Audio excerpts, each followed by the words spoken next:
Kaixo guztioi, gu Arrakala taldea gara eta gaurkoan munduari itzuli 18 ipuinetan aurkeztuko dizuegu. Liburua Antxon Irusta idazle euskaldunak idatzi zuen eta Enrique Morente egon zen ilustrazio lanetan. 2007an argitaratu zen Elkar editorialaren Saguzar bilduma barnean. Liburuak 18 protagonista ditu, mundu osoko umeak direnak. Protagonistak ez daude lotuta eta istorioak ere ez. Kapitulo bat ulertu dezakezu aurreko kapituloa irakurri gabe. 8-12 urteko ume batek bere bizimoduko edo inguruneko zerbait kontatzen du ume ikuspegitik eta ondoren berari irakurri edo berak entzun duen zerbait kontatzen du. Liburu honek 18 lurralde barne hartzen ditu. Errusia, Finlandia, Ghana, Euskal Herria bera, Japonia, Filipinak, Indonesia, Katalunia, Amerikako Estatu Batuak, Egipto, Alaska, Mexiko, Australia, Kanara Islak, India, Grecia, Txina eta Brasil.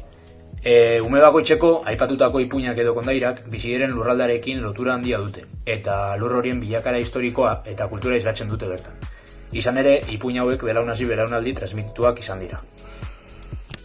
Ipuin bilduma honek beste toki batzuetan bizi diren errealitatea aurkezten digu eta protagonistak umeak direnez erraza da irakurle gazteok enpatia sentitzea. Gainera, liburaren mezua eta sentiarazten dizuna irakurtzean da gizabanako bakoitza berdinak garela azken finean, naiz eta toki desberdinetan bizi eta bestelako bizimodu bat eraman bakoitzak.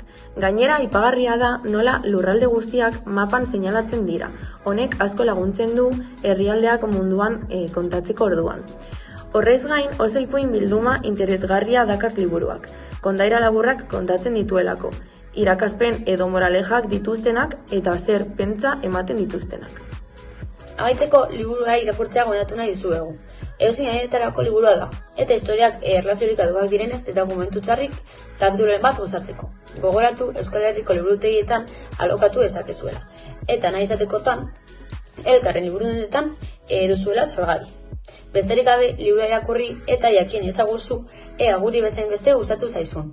Bezarkada bero bat eta laster arte. Agur!